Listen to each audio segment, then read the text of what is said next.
from Warsaw and Japan. One of our friends is right now in Japan. Is Dr. Daniel Wiktor Takacz, Miłosz Skrzydlak, our student, and me, your humble sinologist from Warsaw University. With the Warsaw, I hope you see our panel logo. Do you? Yes, we do.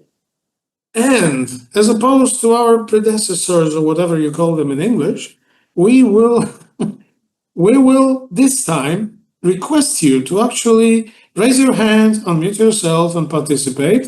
And Pipa and Tim, if you are there, you are especially invited to disagree with us or deliver anything you have got from the chat. If there is some disagreements with, probably I will not be able to control the chat at the moment. So the idea is basically that if you would like to contribute or you have a question even during the presentations, we would like to make it a little bit more interactive. Hence, go ahead and ask the questions. We have, I think, more than enough time to do that. So that's why we were thinking about a bit more interactive kind of framework. So just to kick it off, I would say, Miłosz, that would be a question to you. What do you think about grammatogenesis? Grammatogenesis. What do you mean by the term? I don't know. Yeah. Well, the way that script is born. Since we talk about life of a script, right? So you need metaphorically speaking, the birth, the life, with kind of rites of passage and things, and then the quiet, demise. I don't think I've ever seen a birth of a script. Actually, we've seen a couple. You've seen a couple? Okay. Yeah. Some electronic ones perhaps being born. No, but look at the Omniglot. Have you ever visited? Yeah. Omniglot page? There is a lot of things which are called neoscripts. Actually, there is a lot of scripts created. Do you think that if they're created, they are not born? They are born. Okay. So what do you think about the birth of the script? Well, these examples that you brought up are modern examples.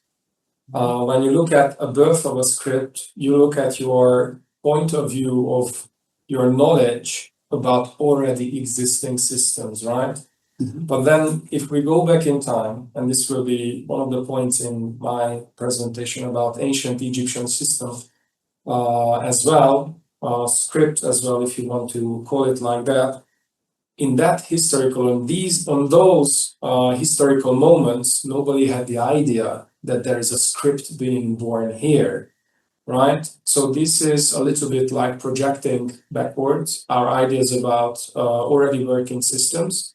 It's a little bit like, when you have like the steam engine built, and then you say that the steam engine has a lot of different parts, like cogwheels and so on, right? And then if you say that like the cogwheels were invented, like, I don't know, I'm just saying something, 500 years before the steam engine. So, and then you go and look at it and say, this is the beginning of the invention of the steam engine, the cogwheels. Yeah, if you know that later on there will be a steam engine, this is a type of projection backwards, and I hope that I will be able to make a similar point in my presentation as well. So would you say that the case with scripts as well? The script that we usually see now, and we envisage as a script with this. When we say script, we mean it. It's actually a steam engine.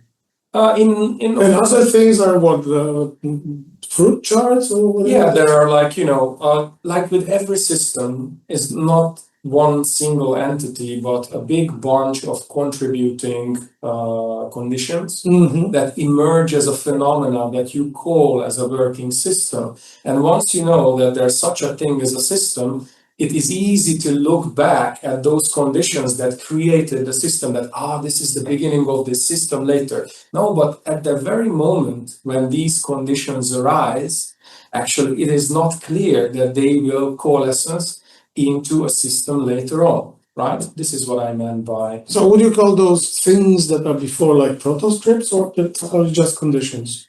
What would you Conditions. conditions? Yeah, conditions that later on support the emergence of a certain system. Okay, so you say that if we call things proto-scripts, would be like we still look from our point of view as a script. as a script. Yeah. Okay, that's like existing scripts, like you project backwards an idea. It's like, think about single cell organisms. If you look at the molecules that make them up and all sorts of different parts, when they are separate and they are just there in this primeval soup in the oceans, right? Like hundreds or millions or billions of years ago, actually, yeah, from the point of view of already knowing that they're going to come together into single cell and all sorts of organisms, you can say that those are the predecessors of it. But if it had never happened, they would be just individual components, or not even components. They would be just individual molecules swimming in a big soup, right? It's a little bit similar, I think, with the scripts as well. okay. I think we will need to get back to it after your But I'd be presentation. very grateful if anybody could perhaps. Any ideas? Any disagreements, perhaps, or thoughts? Okay, Piotr, please. Hello there. I have a question. Since you gave such a nice introduction, have you actually considered merging studies on emergence of languages with what is currently is like last 25 years being studied in physics under the notion of self-organized criticality, and how that notion applies to emergence of scripts? Well, can you tell us more about Yeah. self-organized Yeah, that would be great. criticality? Self-organized criticality is one of the ways that physicists try to explain how things rather are than are not. So basically, how complex systems appear, or come into existence. Basically, how a set of simple rules or simple dependencies, when combined together, can suddenly create seemingly out of nowhere systems that present some emergent behaviors that are not possible to be described by those simple rules. So basically, like a grain of sand, you can put single grains of sand on a small pile, and at some point, one additional grain of sand causes a catastrophe, causes a new behavior, like a mudslide, sliding part of the hill. So I know that from the analogy of sand hill is quite far from linguistics, but the basic notion is like that. So a set of simple rules or simple conditions coming together, creating or allowing for emergence of something entirely new with new. Yeah, it's a very interesting notion. I'm absolutely a fan of it. I've never studied it from this point of view. I think this would be a very strongly linguistic based research. I can after this I will gladly connect to you and share what I know. And what does it connect in any way to something that when I was a kid and I was learning, it was like quantum leap, anything like that? Not really. Not really. Okay. How about entropy? Yeah, actually, entropy is the big part of that. Things falling apart, right? No, well, it depends on what entropy they have. Actually, not only falling apart. One of the current leads in how physics also tries to explain how things emerge is that the dissipation of energy, or which causes entropy. Actually, the flow of the energy in itself causes the emergence of complex structures. So. Yeah, but since this is not something that you already studied, I will gladly connect to you afterwards. And okay, that's very interesting. The only connection with entropy I know of is that sometimes the linguists use, talking about graphists, the ones that are working with writing systems, they do use some entropy calculations to identify the level of entropy of the system, whether it is an organized system X, so it is a writing or not. but I'm not sure how does it connect. You probably need to ask Richard Sprout. Perhaps he works on it, at least from some of the articles I read. So yeah, we'll get back after the. But it's a really great subject. Very interesting. Yeah. You need to be kind of specialized in this thing, to be able to apply these physical models in linguistics. And I don't think any of us do it. But the idea is, I think, absolutely valid, and it should be. And probably it is. There are some people who investigate this. Thanks. I'm a physicist. There we go. How did you? But the ideal condition would be if you were a physicist and a linguist, and then you could put it together. That's not what let's educate them, mutually. Piotr, you are based in Warsaw, right? Olgierd, yeah, we know each other. I know. Yeah, but I'm based in Warsaw right now. Still. Any other thoughts, please? Anybody? Can I just quickly jump in to say that I'm sorry, I missed a little bit because I was just fiddling with the sound settings, because someone commented you're just slightly muffled some of the time. Not badly, it's just, making sure you can be as clear as possible. We are in full control of the time. Yeah. No worries. Okay, but this is such an interesting topic, and not one that I think about an awful lot because of kind of the things that I work on. But I think it's very interesting actually in comparison,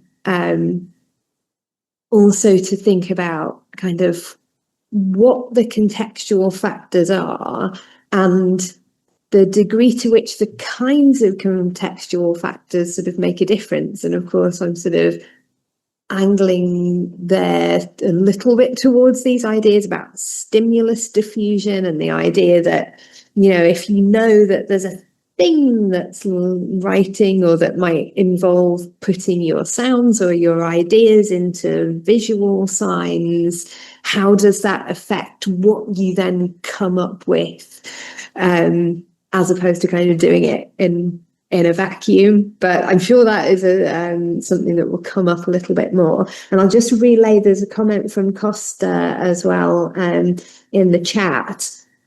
So Costa has done an interview with Piers Kelly, who some of you will know as an anthropologist. He works a lot on writing and on kind of graphic codes and symbol systems. And so Costa said that Piers was saying he's of a similar opinion regarding how Australian message sticks function. It's not writing, but under a different set of conditions, it could have become so. And to call it a script or proto-script is to reduce it to what we recognise more clearly from other cultures. I think that was a really interesting comment. Yes, 100%. Yeah. I've seen Alice raising her hand as well. Yes, a very, very interesting point of view, and like something I'm researching quite a lot, because like I cannot seem to differentiate too much things. Like it kind of, they're all connected. And I've been reading a book about a philosopher that works a lot on systems and how an organization, it's called Alva Noah, is from California, and what he talks about is like that everything is a system, right? We are a system. Everything is somehow connected. And everything works together, even as you were saying, like molecules, like just put together, create something that becomes something else. So it's a very interesting way of seeing this. And it kind of like made me think about the question of the word technology, right? Because we often have this idea that technology is something that it's outside of, it's not human. It's like it's something that is not us, because we have this idea that we are not part of the natural world somehow. Yeah. Well, technology is also something that comes because of organization, because of like our interaction with the words. And I think writing system very much happen the same way, that we have like a certain interaction with the words, and with the material that we have around, we create form of language in different ways. I want to have your opinion on this. Yeah. I think so also. And I'm going to connect with a kind of like a sci-fi philosophical approach. I think it's in Arthur C. Clarke and many of these old sci-fi books as well. That can we actually create anything else than ourselves? As in all the machines that we are making, there is a human on the other end who made that machine and thought it up. And there's this very interesting philosophical question, really, that like anything that we create, is it really different than us in its fundamental ways? You know, for example, if you think about the CPUs of computers, the RAM, so we have memories just as the human brain has a memory, right? It has like a central computing unit and so on and so on. So can we really create anything else than ourselves in different scales and levels? I think it's connected to that. Well, you may wonder why we're talking about such strange things, but actually the departure point is still what is a script, which is a very important question for us at Endangered Alphabets as well. What is script? For example, in our group, we usually use the graphic communication system instead of script because script is such a loaded word. But now, let's switch to Daniel's, since we already know him. Daniel's presentation. And sorry, it's all shared. Should be shared. The last slide. Do you see everything? That's the last slide over here. Sorry. Didn't see the last slide. Yeah, do you see the last slide? But it's okay. Do you see anything new? No, we still see your other slide that you had up. It's needed. You can always just Okay, I'll reshare it. Sorry. Switch it off and switch it on. You know, like the IT crowd solution. Have you tried to switch it off and switch it on? No, I'm not going to switch it off and on. That will take hours. Wait. Okay, I hope you'll see everything right now. Yes. It comes through. Yes, we see it. Yep. Right, I'm going to put this here because I want to see the time, okay? So, No, but I prefer, you know, for sake of time. It's okay. I think it's going to work in my hand as well. Hello, welcome everybody. My name is Daniel Takács. I am an Egyptologist from the University of Warsaw, originally Hungarian, but I live in Poland, as you can see, with my colleagues here. And so Olger's idea was behind this panel really something like scriptogenesis and different parts of a life cycle of a script, so to speak. So I'm going to take you towards the birth of a script as ancient Egyptian being definitely one of the first ones in the world to be created. Now I'm going to straight away ask with a question, just as you can see from the first slide of my presentation, the title actually, that birth of a script with a question mark. Like, is it really a script that is being born at the end of the 4th millennia in ancient Egypt? Because there is a much wider graphic communication system that surrounds it at that very moment. And there are these kind of backward projections that I talked about a little bit in the introduction, that we look at these very early, let's call them for the sake of like a working terminology, a script. We look at these early scripts from our point of view of already existing systems, right? But is it really that one? And how does it look like? So I'm going to make a little bit more questions and problems than answer now. Okay, so birth of a script with a big question mark. So first of all, for me, when you talk about a script, especially right here, right now, 2026, we mean usually glottography. And glottography means language notation. I'm going to use the term glottography through the whole presentation. So I wanted to make this clear that this is what I understand by it, but I'm fairly sure that when we say the word script here, right, this is how you thought about it a little bit, that like systems that involve language notation. Yeah. And what I wanted to make clear at this very beginning is that the very way we are looking at other cultures, let's call them again for now, scripts. The problem is that we are always coming from our kind of Western point of view, which prioritizes glottography as a central element of meaning production. So when we see these broader graphic communication systems, just because we have a huge emphasis on glottography, so the notation of language, think about, for example, our alphabetic script, we prioritize it. We say that this is the central element, and there are many other things which we might or might not notice. But when we go to other cultures and we try to examine their graphic communication system, this has been happening lately as well, and this was happening like even 100 or 200 years ago. It's almost always a glottographic central approach that we take. And we say that this is the main point, and everything else like colors, texture, layout, the object, the social context, and all these other things which normally contribute to the meaning, we are tending to downplay them and their functions in meaning creation.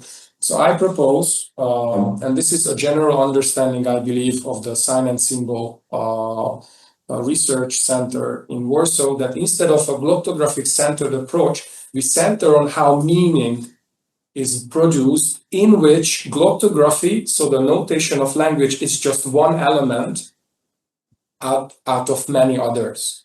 In our system of alphabetic writing, the ones which we use today, glottography takes an immense precedence, and there's nothing wrong with that.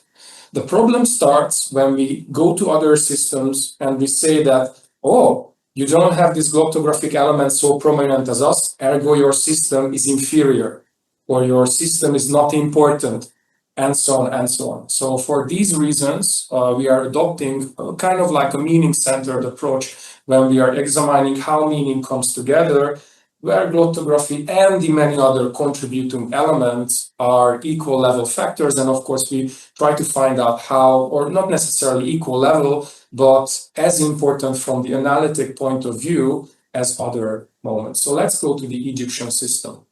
So just to go with the idea of the scripts, I'm going to straight away go to these elements in the ancient Egyptian graphic communication system, which actually do record language. Yes, Olga. No, I have a question to the viewers. Do you see the changing slides? Just to make sure. Yes. Yes, we do. Yeah, okay. Nice pictures. Yeah. It is important because sometimes you don't, and yeah. So why am I doing this?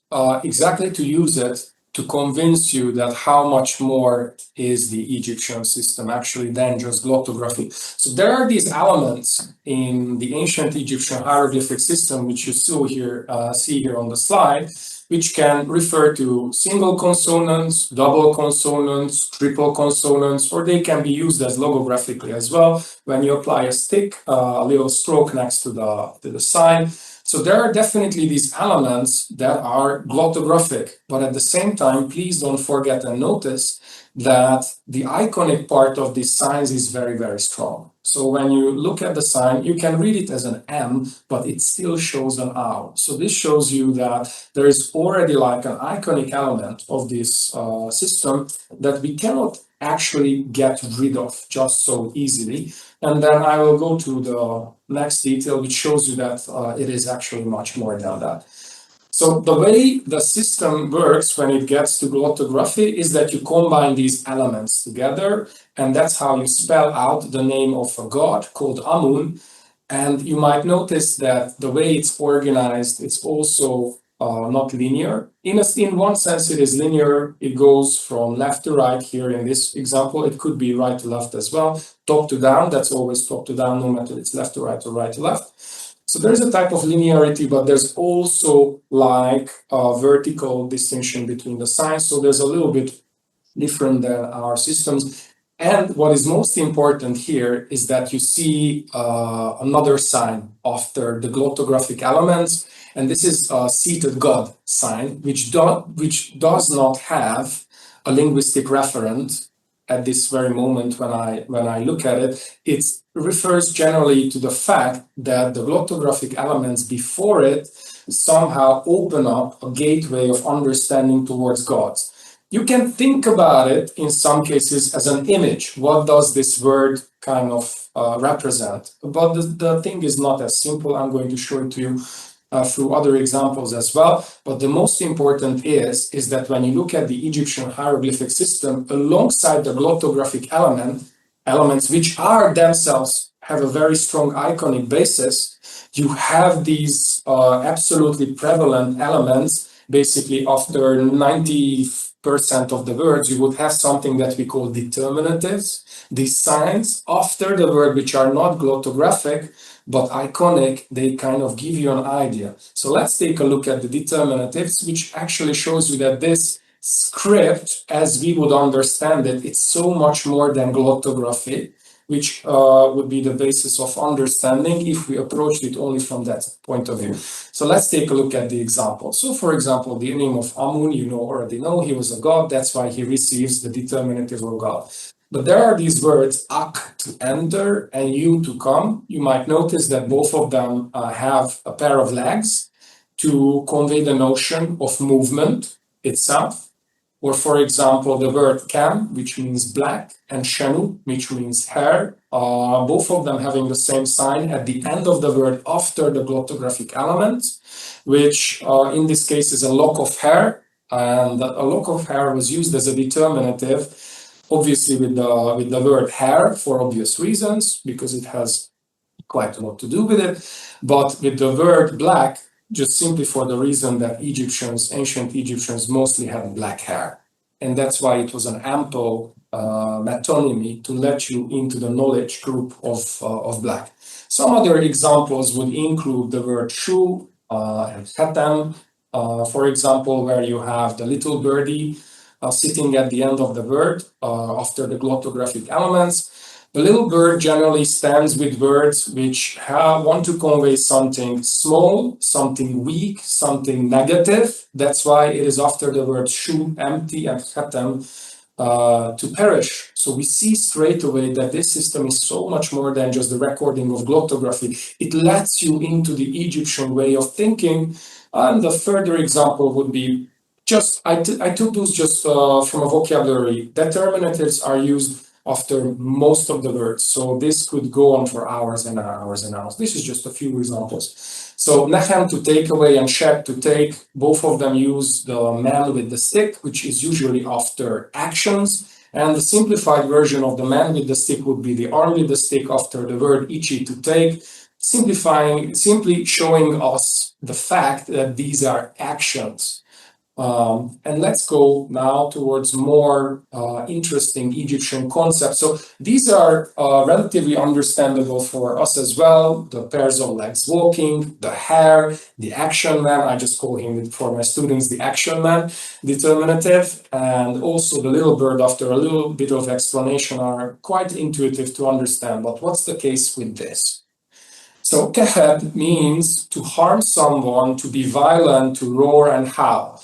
And at the end of this word, you see actually two determinatives. Many words have more than one determinatives. The action man, so it shows you that it's a type of action.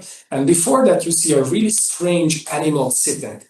This animal is the representation of the god Set, who was the god of violence, chaos, danger, and all sorts of things like this. So hence, you see that the determinative here lets you into this Egyptian understanding of the world, of chaos, through the mythological image of Set, the god, because this is his animal.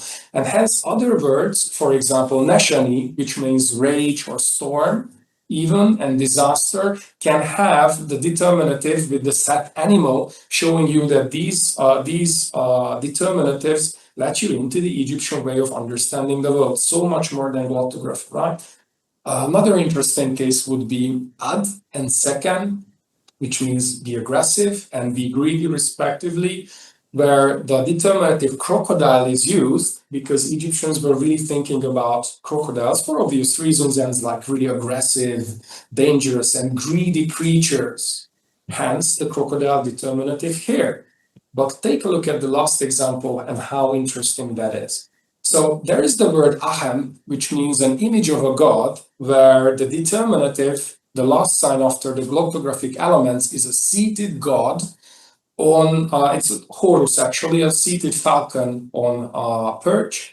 But there is a version of this word where after the glottographic elements A, H, and M, you find a crocodile, which significantly modifies the word, the meaning of the word, even though that the glottographic elements are the same in both cases, ahem and ahem, one with the Horus word, the other one with the crocodile. And in this latter case, ahem means like a greedy, aggressive demon. And this meaning is conveyed by both the glottographic elements and the little determinative that stands at the end of the word. Hence, the big question, is it really a script in a way we understand scripts? So, furthermore, just to kind of push this agenda a little bit further, we can observe also that whereas in that line of signs above the heads of these people on the boat, that's what I would myself as well call the hieroglyphic writing system, but notice that the determinatives at the end of the word hepesh, which means foreleg, and hati, which means heart, are actually used as images in the compositions below, showing that the iconic character of these signs never left the system. So the Egyptian graphic communication system had different elements, and glottography, the recording of language, was just one element of the many things. I'm not talking here about colors, of course, and layouts and all sorts of context that would contribute to the meaning of the things, aside glottography being a very important element, but we cannot just concentrate on that. So now let's get to the birth of the script. Where does the glottographic part come from in ancient Egypt, and why do I talk about that? Because at the beginning I said that we should just treat it as like any other elements. Well, I'm talking about it because obviously there was a lot of discussion, and there is a lot of discussion about it, including today as well, but I want to show you again how it is just one element of many. So before glottography emerges in ancient Egypt, we have an incredible variety of images used already. For example, these images on the pots, or these images of a chief, as in chief like a main person with a mace in his hand, being tied to and carrying some prisoners behind him, repeated quite a couple of times. So there is this incredible variety of graphic communication system pre-existing glottography, which has a continuity actually of forms and shapes, which presumes a continuity of functions as well. So when glottography appears, it is not like people were like, hooray, we have writing, but there was a pre-existing complex system of graphic communication with its own functions and own context, which were being modified in the process of creating the politically unified Egypt. This is at the end of the 4th millennium, beginning of the 3rd millennium BC. And glottography was just one element in it. And let me show you how with the last slide, actually. So in the famous Narmer palette, which shows you the king Narmer smiting down his enemies in many different forms, you might notice the figure of the king here smiting down an enemy, which is paralleled on the next side of the palette by a bull destroying a town, which are actually equivalent images. The bull equals the king, just as the falcon equals the king who subdues some enemies here. So you might notice that there are small elements like here, this one writing the name of Narmer with the sign Nar for catfish and Mer for chisel. And there are other small elements here as well, which we can actually call them glottography. The Narmer name again appears here, but you might notice that these are incredibly short.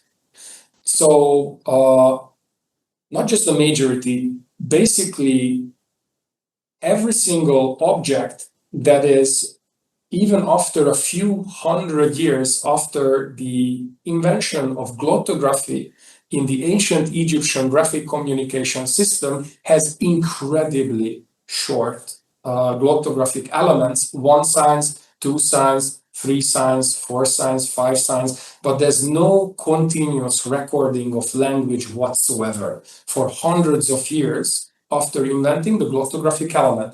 That's why András Stauder, in his article, and others as well, but his article is particularly up to date and is a really good reference point with new ideas on this matter, says that glottography was not invented as for language recording, but rather signalizing the presence of a language, adding an oral modality to the already existing repertoire of graphic communication symbols.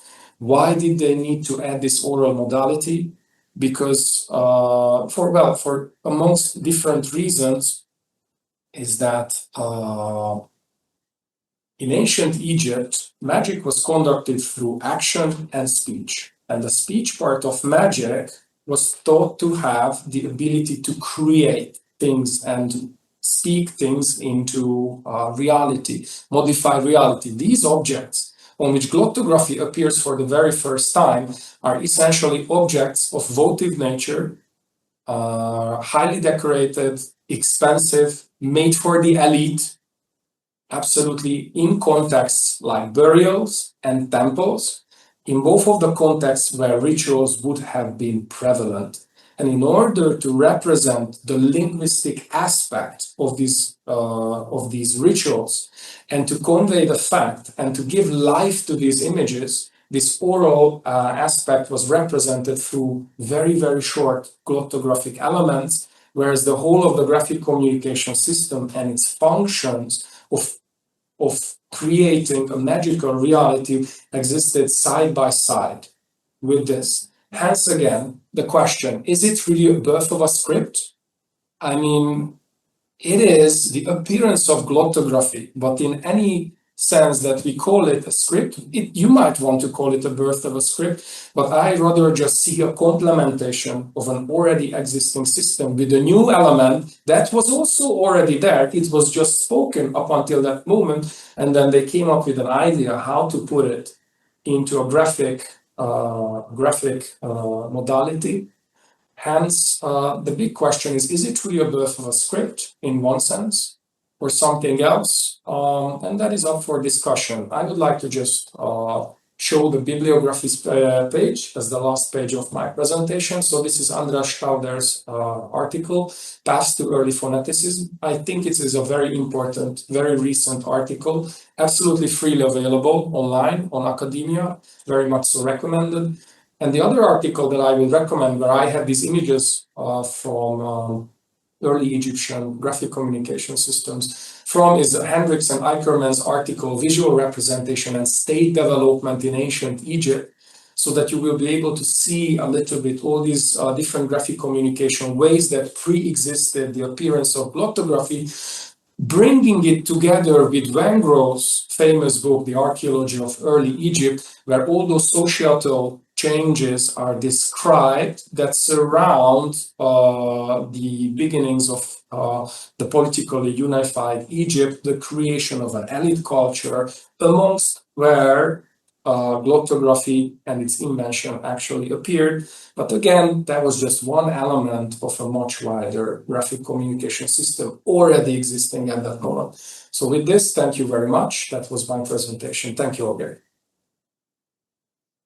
So now I invite you to discuss. I've seen some things appearing, but I didn't have a full control of the system.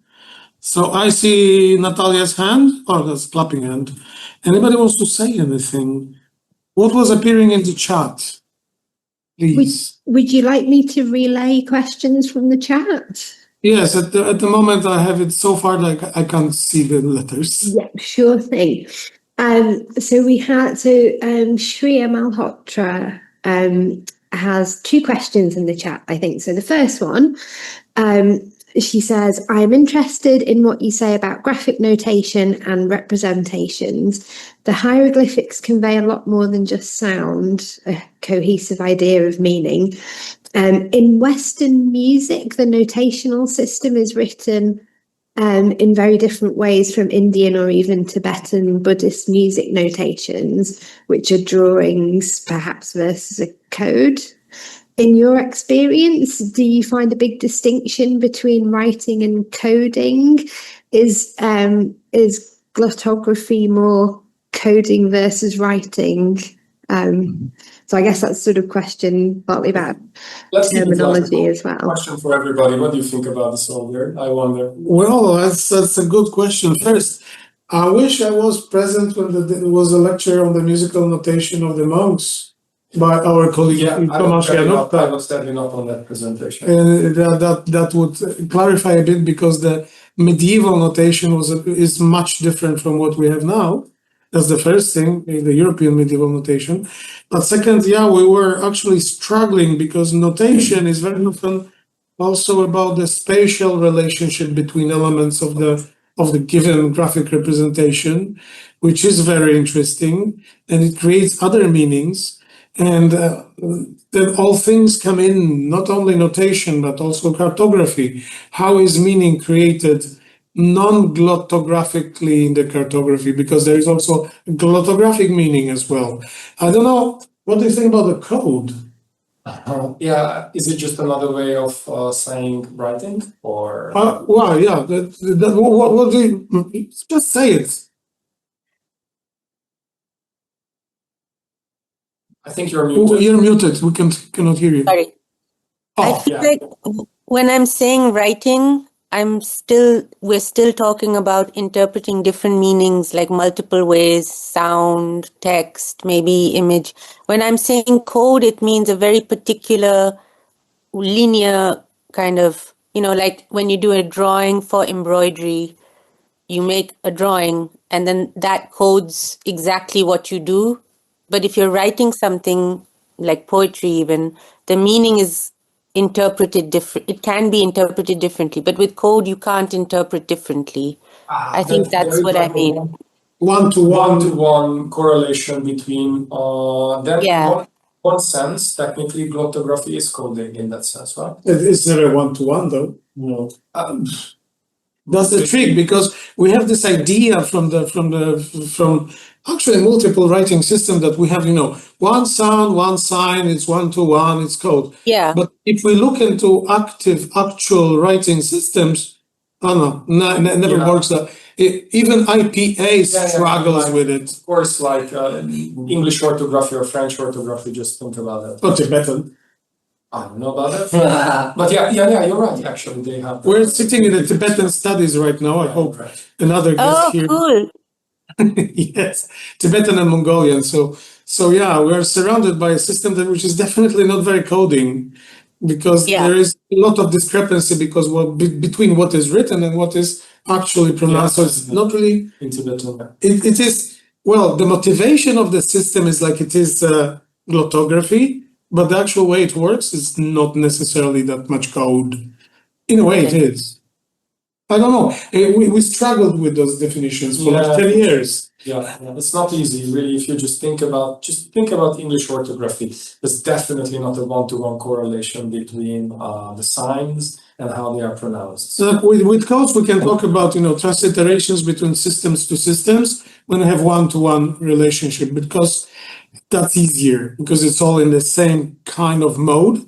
But then when we talk about language, you have so many parts of the language: gesture, actual sound, thought that you can rely on writing, but it's sometimes slipping underneath the language. Pipa, what are your thoughts on that? Well, what on meaning slipping underneath? Yes.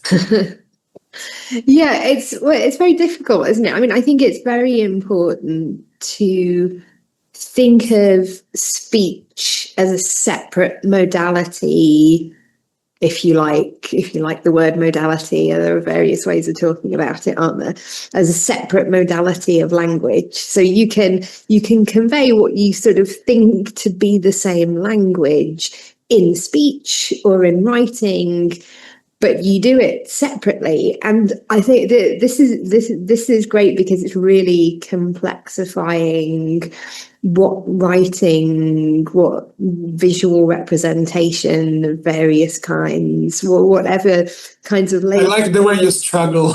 Yeah, well, yeah, exactly. I'm constantly, since I started working on writing systems, people have been asking me to define writing, to which I say, no, it's just getting more complicated. Yeah, the more you think about it, the more complicated it is, not the less complicated. Yeah, this is kind of a focal thing, in what we do here with endangered alphabets, because we understand writing with other graphical systems in cohesion in a way. So for us, other graphical communication or graphic communication systems are also things that we need to perpetuate, save, help for them to work. But on the other hand, my question would be, do we need to change it into full glottography? Because that's the kind of approach that a lot of people have. But that's my question. Anybody else having a question to the presenter, to the Takach?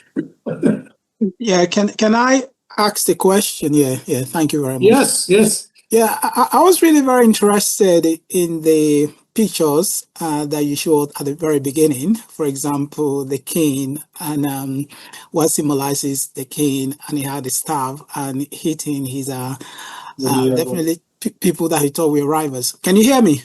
Yes. We're gonna go back to on that image. I see. Okay, yeah.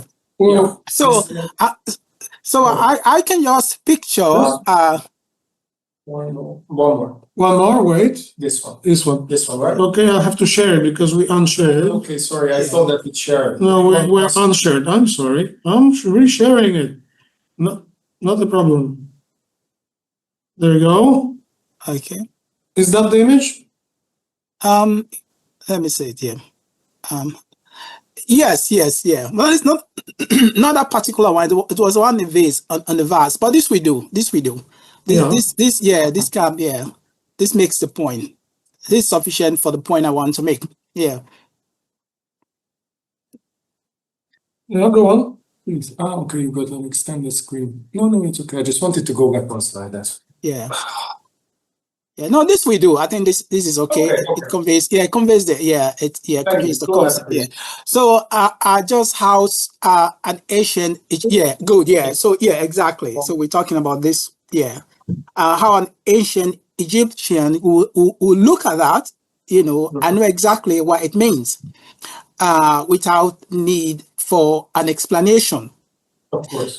Very much like we could look at a full stop today and say, yes, this is where the substance, this is where the sentence ends, or say an exclamation mark, and we know the meaning. For example, if we have a full stop before help, it's a completely different meaning. If we have an exclamation mark in front of help, it portrays a completely different meaning. And if we have a question mark in front of help, it gives us a completely different perspective, and it's really very interesting as well. Initially, you mentioning how most scholars used to approach other languages, from a purely sound-based system, and looking at Kikaku, it sort of makes me, wonder really why that perception was sold in your estimation. Do you think it's just out of habit, or is it just this is what we know, and so therefore this is what is correct, or thinking that, well, it's much more economical to say a king flogging or denigrating his subject or rival, rather than just a picture? Does a picture carry a complete meaning, or is a picture susceptible to various meanings? Whereas actually, when you put them in the way we do today, it's more exact. Very interesting. Yeah, very interesting. And how, for me, Kisimi actually went on say choose meaning and then gave it a symbol, and then that determines the sound, And I don't know whether Piper asked me some time ago whether actually there was correlation between the symbols and the meanings. And I'm not really too sure because I've not found such any correlation between how the symbols look and the meaning. Yeah. Yeah, but that's very interesting. I was just really wondering, how an ancient Egyptian will have been able to interpret that. Even, for example, if they didn't have, say, formal education, was that the best way of communicating in those days? Thank you very much for your question. You see the matter correctly, that let's call them symbols for the sake of ease. These early symbols which show up on, for example, vases, pottery, but different other objects as well, they rather work like symbols of things, what people would have known what they symbolize, but in different contexts, they could have been used differently. So, for example, these symbols of the king smiting the enemies, which came definitely from these earlier symbols of chieftain, perhaps with the mace and the prisoners after him, definitely represented some sort of notion of power. And then this notion of power was put on pottery, and then finally, with the pottery, it ended up in the tomb of deceased people, ergo bringing some sort of representation of power into the tomb itself. For example, or rather perhaps, because we don't know it for 100%, right? But perhaps representing the fact that these symbols could have an understandable meaning, as you said, like people would have definitely looked at it and know what's going on there. But in different contexts, they could have meant different things. For example, let me tell you one very interesting thing. So these images on the vases were definitely not designed to be on the vases. The way we know it is that they don't really follow the geometry and the layout of the vases themselves. They were definitely copied from like surfaces, probably straight surfaces. If I had to guess, probably from textiles or even bodily painting. So in those contexts, when they were on textiles and perhaps worn throughout the day or painted on the body, would have meant something slightly different, or would have had some different functions than when they were painted in pottery and finally put to the tomb of the deceased, right? In both cases, perhaps representing power, but for what purposes, that would have been different. In the tomb, I could imagine, just kind of projecting back from later dynastic examples, in the tomb, for example, as power symbols, they could have been used to protect the deceased against harmful influences, or even protect against the deceased, as we know that Egyptians thought that the deceased can be, the dead soul can be harmful for the living. Whereas during, when they are on a textile of somebody, they could have represented social standing, but they could have had different meanings. Okay, I think we don't have much time for next questions because we kind of overstepped here. I'll present mine. I'll try to make it shorter. Wait. So Costa said, in the instance where the crocodile determiner can make the word mean something like demon, do you think some of those determiners might convey some kind of intonation, as in it's telling you to pronounce this divine being word with vitriol, indicating the meaning socially? And he said in Australia, we use a certain series of curses, which I won't post here, casually as a sign of friendship and with malice when referring to people we don't like. And sometimes it's conveyed in writing with different text modifiers. I'll just jump in quickly, sorry. Oh, please do share them. I love curses. Probably not. Well, there's 45 people in the 45 participants right now. But I'm not sure if you did already answer this. My cats decided to start fighting right as you were talking about it, so I got distracted there for a bit. No, I haven't yet. So, the thing is, so the frank answer is that we don't know. There's a chance. So the ancient Egyptian script system that recorded language did not record vowels. So whether the two words, one meaning like an image of a god and the other one meaning this aggressive demon, could have been pronounced differently, there's always a chance, but we will never be able to prove it. From my experience, would say that probably they would have been pronounced the same in context. You would know that they mean something else with the help of the crocodile determinative in writing, and in in a living context just by knowing the context itself. And this is one of the specialities of this graphic communication system, that a lot of extra information, which is non-linguistic in nature, can be added to it, right? Okay, there is, I see a question from Nino. Yes, hello. Yes, hello. I'm very happy we still have a little bit of time for that question. I'll try to make it short. So in your last slide, the stage that you were describing, I had an association with the Nawa writing system from the pre-colonial times, where it was mostly logographic, but occasionally, mostly for things like names, place names. I'm sorry, I'm not sure what that's called in English, but personal names in general.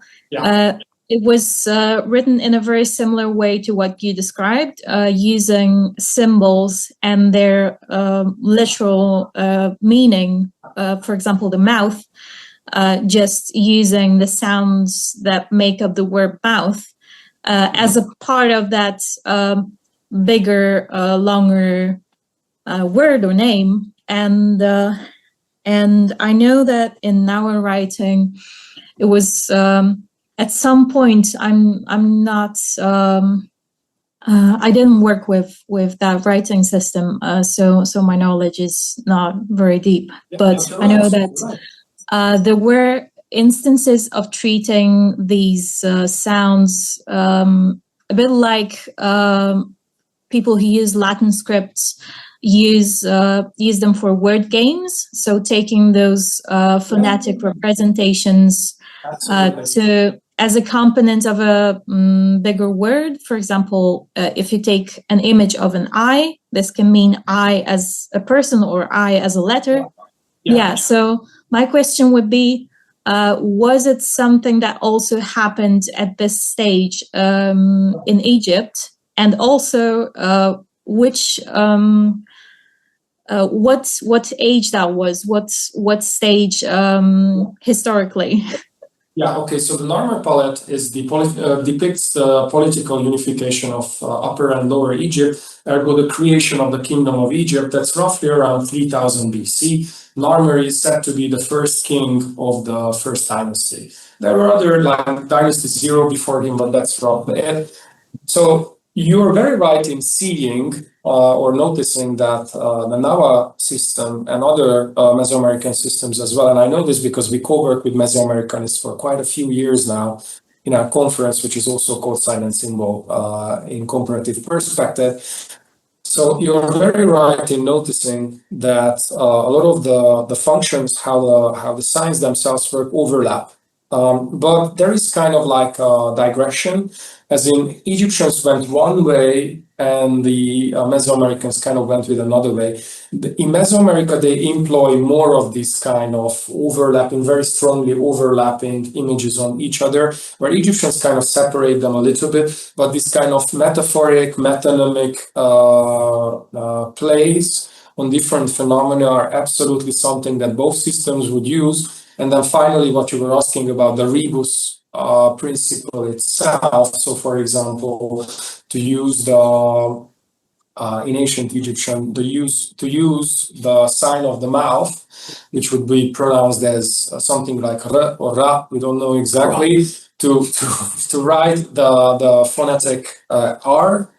That would have been a known phenomena 100%. So there is overlap in the solutions and functions that these cultures invented, for sure.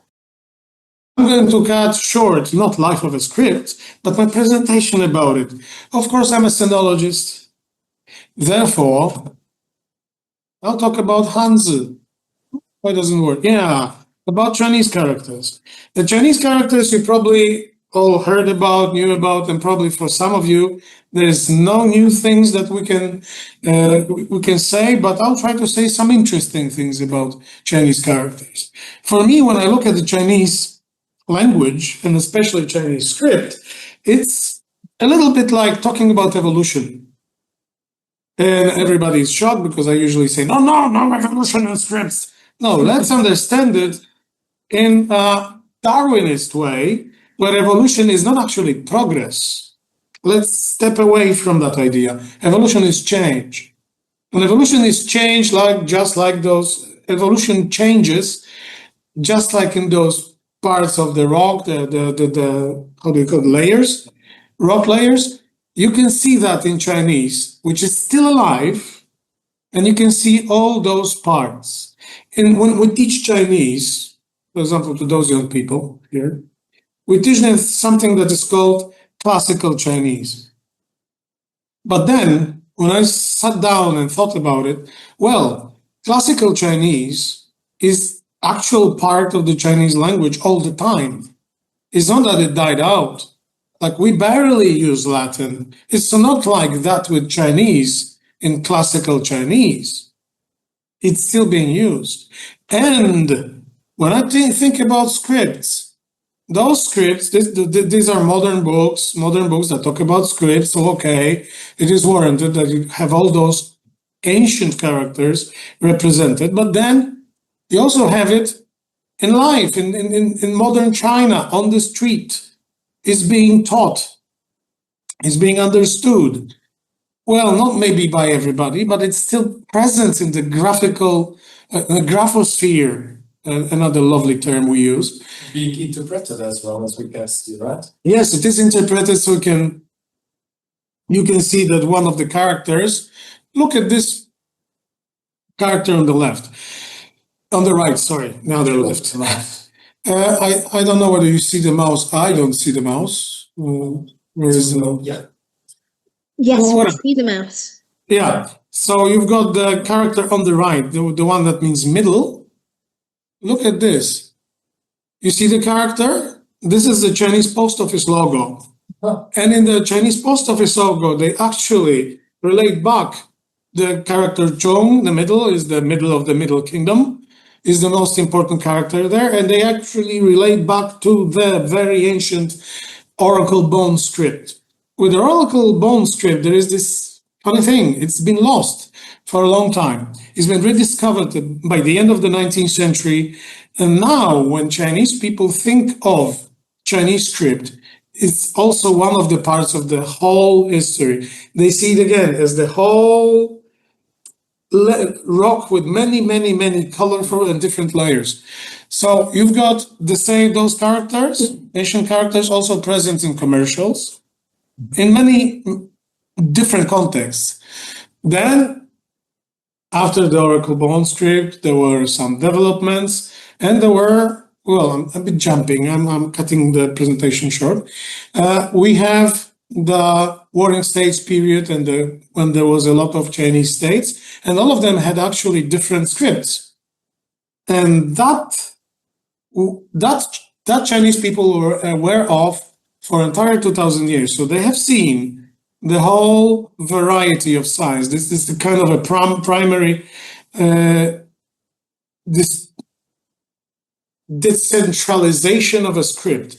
I guess we can see it in many other scripts as well. Was there anything like that? Anybody aware of things like that? I don't know. In Europe, you've got theoretically Latin script, but there were different ways. There was runic script. There was different kind of runes everywhere. There was Old Futhark, New Futhark, Anglo-Saxon Futhark, and so on. But in China, it was kind of playing a lot of havoc with the graphic representations. But there was this guy, the first emperor, Qin Shi Huang, that unified China, and he actually laid the foundation by unifying the Chinese script as well. Of course, it's not exactly like that. There is kind of a simplification and myth, but there is this layer of script that was the oldest one, which is called the seal script. Very fancy, very nice. This is his name written in the seal script. It was used very often on the imperial seals, hence the name. And we have to be aware that the seal script is still used in modern China for seals. Oh. Especially if somebody is a kind of literati, wants a fancy seal, not of course on the government ones, but sometimes. We have it in our Chinese department logo here in Warsaw. And it looked like this. It was kind of difficult to write, so around the time when China was unified, there was this kind of the script Lishu, called Lishu, was created that was much simplified. As you can see, the strokes are unified. And we also can see that between those 2 points from Oracle Bone was used mainly not for divination purposes actually, but they were used for the recording of divination results. So they're like clotography proper, because you had longer pieces of text with them. We don't seem to have much earlier evidence of any kind of script, although a lot of people claim that this one from this little example, it might be a script, or that one, but we don't have much of the actual archaeological proof that there were scripts earlier. Oracle Bone is the one that Chinese themselves claim that the real McCoy, but then that was used only by aristocracy and king for recording the divination, which was one of the main things that kings did. They were able to foretell future. That's a very good business model. But then it became used in other levels of literary work, very often in works of administration. And by the time we reach the first emperor, this 200 BCE, that one is already pretty much streamlined. And that's another thing that happens in the life of script. It happens so that when we kind of enlarge the social basis that uses the script, and a lot of people use it and make a very quick recording, it seems to be much streamlined or unified, especially that we know that by that time there was a pretty well-established system of education for noble houses. Then we have this kind of script, which is already the normal script for use, which is still understandable up until now, if somebody learns the so-called traditional Chinese. I'll get back to it later. Not very late, it's not much time left. So we have the running script. We have the script that is used for art and quick notation. It is a kind of a crossing from our European point of view, calligraphy and shorthand. And then we have something that first was trying to mimic the script, just like with the Gutenberg's Bible. It is the oldest print. And then we have a development of print. So this kind of a xylogram made of woodcut, it bears, well, it doesn't exactly look like a written script. It bears signs of being cut in the wood, and it is very distinctive kind of what we call font, right? Now, we have also outside influences on Chinese script, and it is really interesting because it messes up the whole system. And we very often want to see systems of writing as something pure. But then we have Lanza, which is used very often in Buddhist temples. It's not only there, on crowns of Manchu emperors, you'll find it as well.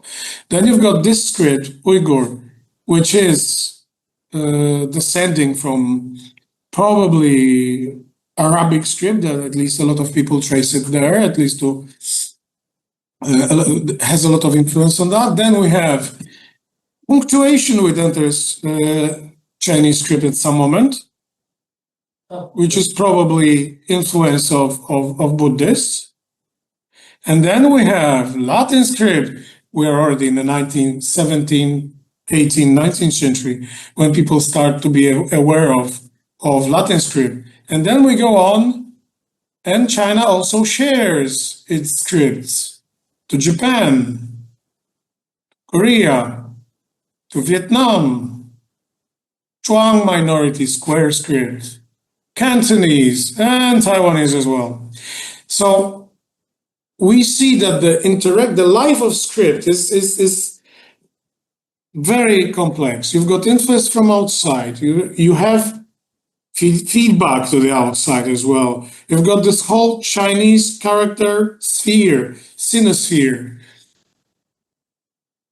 And then China starts to try to be very modern. And this is one of the last pictures. This guy is Lu Xun, and he wrote famous line: if China does not get rid of Chinese characters, it will die.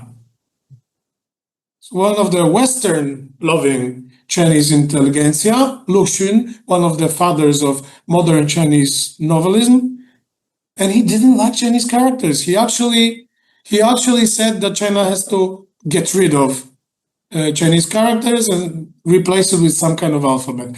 And there we have all those alphabets that were created and all the writing systems that all exist now and make this very layered cake of Chinese scripts. Pinyin,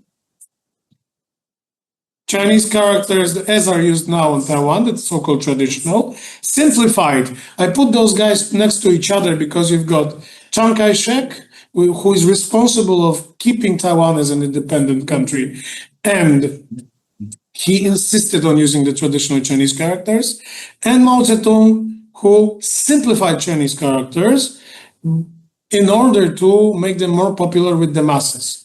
Although Chinese experts say that it did its work, so it made it easier, people learned it, but some other experts would insist that no, simplification of characters did nothing to the literacy, actually just popular education made it possible so everybody in China reads. Well, question. And the one on the lower right corner, is Zhuyin Zimu that is used in Taiwan. So you've got this whole layer of different script in time.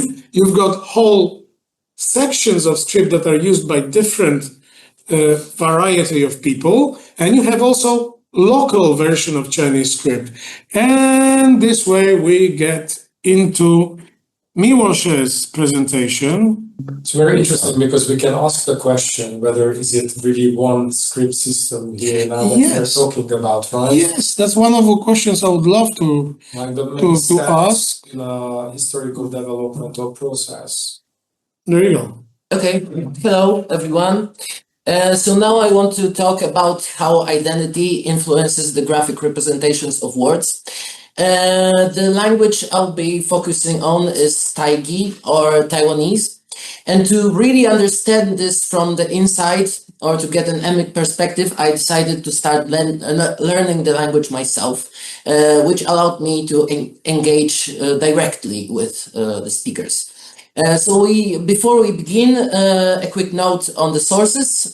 So the examples and quotes I'm showing today represent a specific school of Taiwanese orthography, and I've gathered these insights through direct conversations where I asked people about script and identity, as well as by following their public discussions on the platform Threads.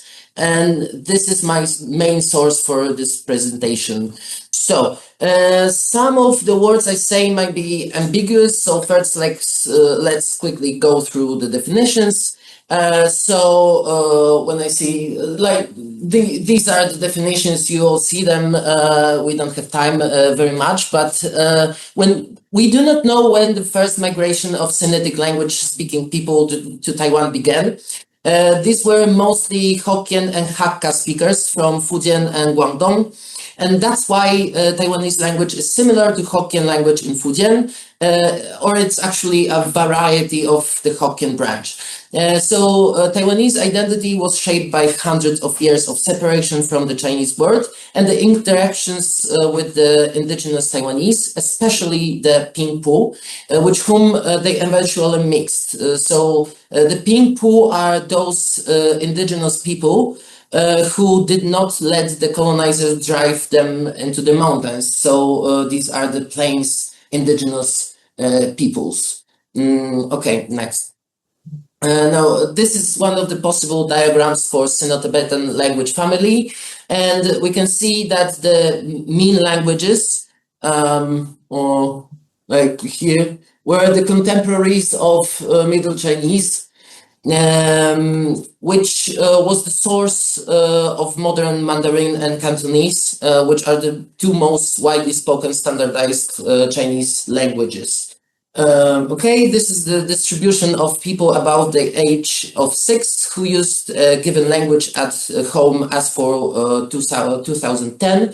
This is for Mandarin. This on the left is for Mandarin. On the right is for Taiwanese. Next is Hakka and indigenous languages, and the situation is way worse. On this diagram, we can see that the situation of any language beside Mandarin is very bad because the most valuable speakers, which are children, don't speak the language anymore. Okay, so these are the writing system of Taiwanese language. So WEWD and Tailo can be classified as two types of one writing systems that are using different letters. And Tailo is newer and slightly more similar to IPA. And these are basically the two writing systems that are taught and used the most. So WEWD Tailo and the Chinese characters Hanzi. Okay, so Chinese characters used in Mandarin or Cantonese are ambiguous themselves. Introducing them to Taiwanese language has added another layer to the ambiguity. One character may represent different words, which are called readings. There are two types of them, namely vernacular and literary readings. Vernacular readings are the native words, and the literary readings are the foreign words borrowed from the Middle Chinese language. One type of vernacular readings are kunyomi. These are vernacular readings of characters whose literary readings have nothing to do with the kunyomi word. So the character is used for its semantic value, not its phonetic value. And then there are contractions. In some cases, the character says the same, and in other cases, another phonetic borrowings are used. These are three special categories of relationships between Taiwanese words and Middle Chinese characters. So there is kunyomi, phonetic borrowings, of course, from the Middle Chinese or the rest of the Chinese world, and semantophonetic characters. Now, very brief history. At first, Taiwanese speakers used Chinese characters. Then the WEWD the romanization was invented by British missionaries. At this time, the island was ruled by the Qin dynasty. Then, after the Treaty of Shimonoseki, Japan took control over it, and after the Second World War, it was given back to China, and it says Chinese to this day. Chinese rulers had the opinion that Taiwanese people are Japanese Chinese people, and that they should be Sinicized again.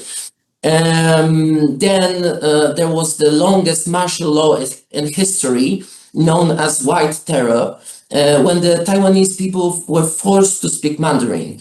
And then there's the great debate in the 70s about local literature. It's Xiangtu Wenxue in Chinese. Although the Xiangtu movement itself started during the Japanese rule and was later suppressed by the Chinese government during the White Terror. In the 90s, there was the localization movement where the government changed the names of institutions containing the word China to contain the word Taiwan. And the government issued a new textbook, Get to Know Taiwan, 认识 Taiwan, also in the 90s. And when people raised on these textbooks enter political life, in surveys, the Chinese mixed identity dropped significantly in favor of the Taiwanese one. Then in 2006, the government created the Tailo, and from 2007 to 9, it was issuing, it issued the Taiwan Taigi recommended characters. Okay, next, it looks like this. There's the recommended character, the pronunciation, another pronunciation, translation to Chinese, some examples, and other characters that are used. And instead of that character is Yeah. allographs, right? Yes.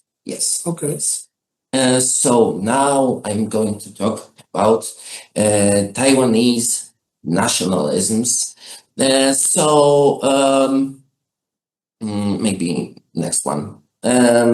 There are many kinds of Taiwanese nationalism because the problem of Taiwanese identity is very complicated. And we should also bear in mind that in Taiwan, the Kuomintang style Chinese nationalism is also existent but not very popular. And there are many ethnic groups in Taiwan. Within those ethnic groups, people conceptualize their identity in various ways. And since every person has their own set of beliefs and political views, there's no way to categorize it.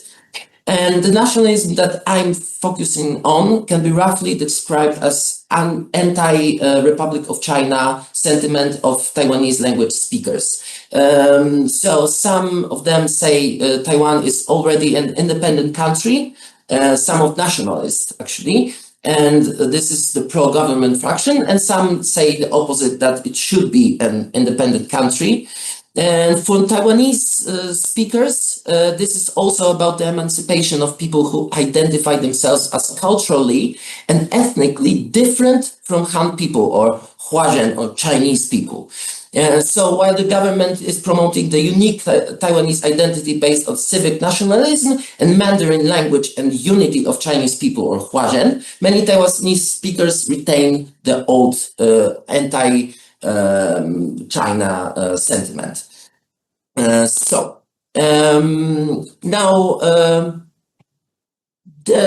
I'm going to talk about some reasons why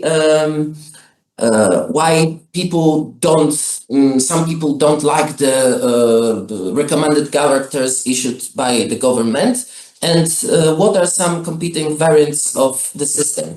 So first, before I show you the actual examples, I have to clarify some concepts. The first one is native characters. So Zailai is purely a Taiwanese word. It means native or conventional. These are characters which were used before the majority of Taiwanese population learned Mandarin. Guaze, which means songbooks. These are the main sources of conventional characters. And when talking with Taiwanese people about it, it feels like this piece of history is very important to them, especially to the ones that don't identify with ROC or China in general. Since songs were a popular medium of expression of anti-colonialist sentiment. And this had always been huge in Taiwan. So this is the online version. Next. These are, in this online version, you can see the digitalized Guaze with original characters. And when you click a button, you can read the changed version with recommended characters. This is on the right and the original is on the left. Next. Okay, so Sinitic languages have undergone many phonetic changes since the development of writing. And the written characters mostly followed the phonetic changes. And the popular activity among Chinese linguists is searching for characters that initially meant to represent the spoken word. Of course, it involves studying all historical forms, and so grapholinguists don't agree with each other on many of them. Now the big question, how does identity influence the graphic representations of words? And I'm going to present some example of how Taiwanese people think about it. So they prefer to use native characters. So this is a specific entry for native characters from the Daiji Tan dictionary. And what is interesting here is the structure. So the first part says as a standard dictionary definition, and then it shifts into something like a manifesto. And what also caught my attention was that in the Chinese script version there's only the Japanese comma, and it's written in Zailaisi in this system. In the version dot, at schools, there are two commas which have different functions, just like in Mandarin. Next. Then they prefer to use also non-standard and simplified forms. So here's an insight from one of the people I followed on Threads.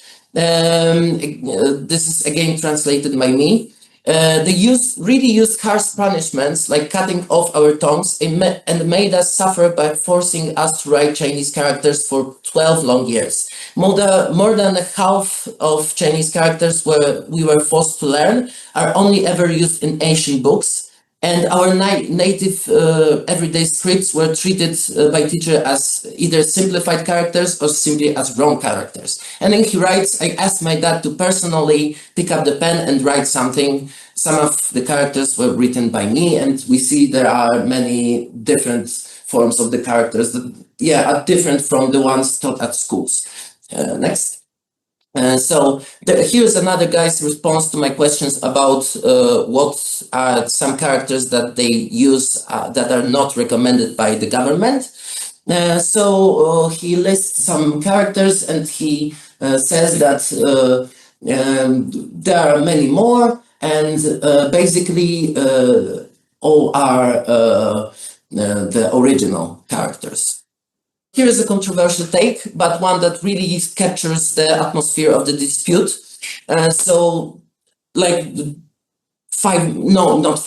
minutes, 2 minutes, 2 minutes, yeah. The guy says that adults must let go of the attachment to Chinese characters, and that they first should get to know the mother tongue, then the Latin, and learn to use the Latin alphabet. And then they can become familiar with other Taiwanese languages, and then with English, Japanese, and so on. Next.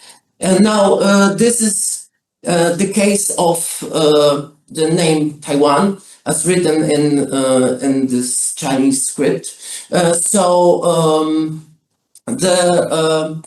The tendency of Zailaisi is to simplify.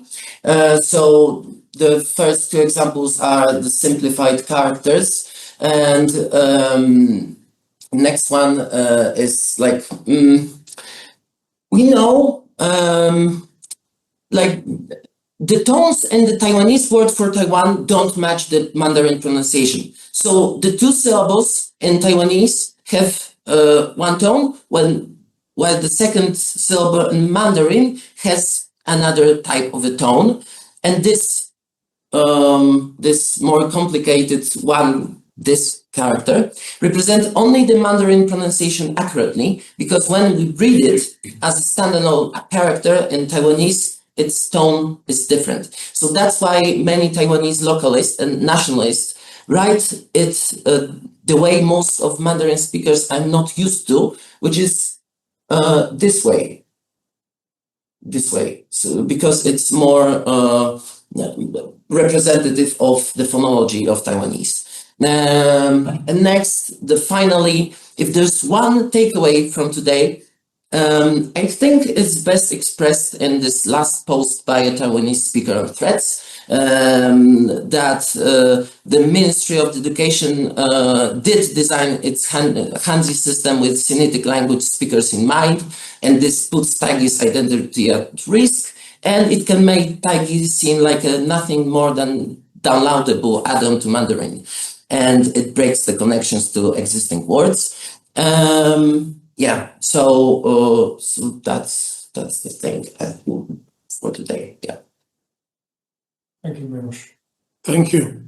Okay, so good evening from Saitama, Japan. It's already after 10 p.m. here, so I'm going to be a little brief. I'm quite tired after the whole day. I will talk about something a little bit lighter maybe than Miłosz and other guys. I would like to show you the way the new characters are made up in Japan in a playful, half, maybe treated in a way that it's playful. It's a game actually, but it will give you an insight into how the native users of a system perceive the system they use, how they like to modify it and change it. So if you see the make characters, you may be perplexed a little bit making new characters. Like, don't we have enough of them? How many of them do we have already? Well, 50K about. That's the most popular answer in this Japanese 14-volume dictionary by Morohashi contains 50K characters. This 7-volume Chinese dictionary also contains more or less 50,000 unique items. There is one Chinese Chinese dictionary which contains over 85K of different units and is well titled The Sea of Chinese Signs. And it is only one volume actually, so the characters are not very precisely characterized in it. So aren't they enough already? Yeah, aren't they enough? And why are there? How did it happen that there are so many of them? Well, they were meant to mean an idea rather than a sound, or both, as you well know. And our vocal system our vocal organs, speech organs are limited in producing sounds, where our mind is actually not limited in producing ideas. So if for each idea we're going to have another word, another sound, we are going to have many different signs, and new times bring us new ideas, new concepts, new things. So we have to call all of them, and then we need to have a sign for each of them.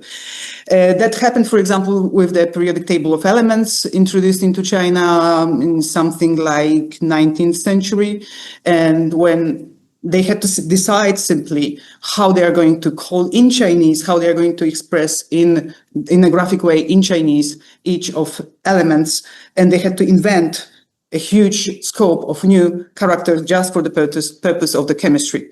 The third reason for this huge scope of characters, Japanese characters we see today, is that there were many neighbors of China that contributed, and Olgierd already was talking about it. Korea, Vietnam, Taiwan, so on. Japan too, that contributed and made up their own characters. In Japan, they are called kokuji, which means domestic, homemade characters, our own characters. It can be also translated. And the first glimpse, you won't distinguish the China-born from the Japan-born characters. Here you have 4 characters related to terms having to do something with fish. Okay, I know a whale is not a fish, but here it doesn't matter. Okay, so we've got a carp, a whale, and then 2 characters that were invented in Japan for a sardine and for a herring roe. Okay, each of them contains the component meaning of fish on the left side, and something on the right that can be either phonographic or semantic that gives an extra information to the fish, okay? Or it can be also both phonographic and semantic. And if you go to a sushi restaurant in your own city or here in Japan, probably you are going to be served green tea in this kind of a cup, decorated totally with characters, again, related to fish, and probably nobody looks very closely into it, but for example, on the cup, you can see on the right, here you've got the carp, which was China-born. Just over it, you have a sardine, which was born, like the character was born in Japan, and on the top of them, you can see the codfish, which is very fishy because both countries claim to be the parent of this character. Actually, Japanese dictionaries describe it as a kokuji, as their own character, while Chinese dictionaries do the same. Okay, are there any Japanese kokuji that are not used in China? Many of them, like the kanji for work. a person on the left and movement on the right. A kite, which is a wind and a piece of cloth inside the component for wind. Cold wintry wind is exactly what I'm experiencing now here in January. You've got, again, a component meaning wind and a tree frozen by wind inside. It's pronounced kogarashi. Storytelling, traditional Japanese rakugo storytelling, mouth on the left, and a component for something new on the right. Kimono sleeve length, for example, still in use. Piece of clothing, something to wear on the left, and the character for going through on the right. What happens in China then? Well, in China, for example, they use Hanzi compounds, two character words for like kunzuo for work, or three Hanzi characters, three Hanzi compounds for sardine, like in this shanding yu. As you can see also, shanding in Chinese is a loan word probably from Portuguese, yes? These are characters that were adjusted to express sound more than a meaning. Okay, so do we need any more kokuji, any more new characters? Well, maybe there are going to be. In Japan, there is a contest called Sosaku Kanji Contesto that is held every year since 2010, and it's going to be its 16th edition this year. And who can participate? Anybody who can send this kind of a proposal. You simply put your name, your address, a meaning of a character you would like to propose, and the character itself. Okay, so 16 years of proposing characters, and to a committee that decides which of them is the best, the funniest, the smartest, and so on. You can get a nice prize for it. Are they introduced to the everyday communication? No, it's a game. It's a playful way on characters, but still we don't know if it's not the way the characters maybe originated in China, yeah, from a single joke. Okay, so these on the white square, you are going to be, you will see the proposal, which was chosen by the committee as interesting enough to be given a prize. And on the right side, you've got explanation. Here you've got a kanji composed of, again, a fish. Then you can see that the character for sushi is very similar with the fish on the left. But if we change the bottom right component to something that means to rotate, you can get a kaiten sushi, the sushi train, the typical way the sushi is served in Japan on a rotating belt. Again, here a tree multiplied, 3 trees piled up mean a forest. If you change a tree for a book, you get a forest of books. So a toshokan, a library. The same pattern here. Piled trees means a forest. Change a tree to stand, and you can get balance, which is a loan word from English balance. A very useful character, at least I perceive it so. Taishin Hokyo, earthquake-resistant reinforcement. This word, which is a complicated term, but important in the architecture of Japan, normally you have to write it with 4 very complicated characters, while the proposal here says, use the character for a column, but duplicate the right component of it, make it look more robust, more strong. A half cut in half. A half cut in half gives you a quarter, yon tobun, to divide into fourths.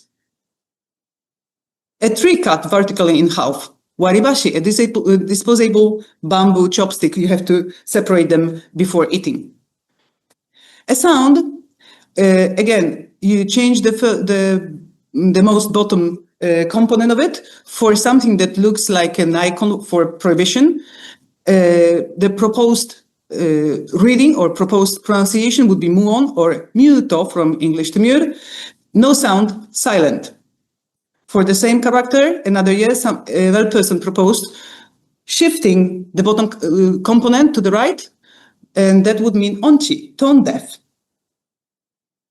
That one is a very special one because it looks completely like Japanese characters, but actually it's a composition of katakana letters. In the upper part, you can see su, ma, two katakana letters for syllables su and ma, and below the syllable ho. Sumaho makes a smartphone. So there is not even one semantic component in this particular neologism, I wanted to say, but like it's a new kanjism or something like this. Okay, here is you've got the one that won the contest last year, there are many accidents caused by birds. In December, I think there were like 40 or 50 mortal victims of this kind of accidents. And somebody proposed to make one character for Kumanichui, beware of birds, which is a modification of the kanji for abunai, dangerous. The upper part and the piece just in the middle of it are again changed into two katakana letters, ku and ma, making that way the word ku ma made into the word danger, into the sign for danger. That one was a little bit maybe serious one, so let's go into something lighter and actually it's the last one. It's my favorite. That's not my proposal, but it's my favorite actually. To speak and the mother should be pronounced as hayaku shinasai, hurry up. However, nobody never gave any prize to this character particularly, but it's my favorite. Keeps to be my favorite one. Okay, so. We never know if the Chinese characters were born from a joke. Maybe they were born from a joke. Maybe they originated like this. You never know. You never know if those characters which are made up now just for fun are not going to be finally a proper way of expressing anything, just to make you have a glimpse or on a very particular way of inventing something new in a particular system of writing. Thank you. Thank you. Thank you very much. We're near the end of the slot, but do you have more content for us before? No, that's it. That's exactly what was it. Sorry about condensing the three last ones, but I reckon that was interesting to discuss Takach's birth of the script. We can go on with our ideas later on. Probably we'll develop it into a series of lectures. Who knows? Excellent. That sounds very promising. And can I just follow up just before you finish your slot with a question that came through from Quizera Mugisha, who's asking about native characters. So he said, I think, is that South Africa? Says that native characters are characters that have been used in the past. But what can he say is the inventor of characters created for his native language to be a native alphabet as well? So I think that raises a really interesting question about what we call native creations and what they're built from. And the papers in the panel have raised some very interesting issues surrounding sort of how we label signs that are created and sort of ownership of them as well. And it poses a really important problem for new script creators today. Well,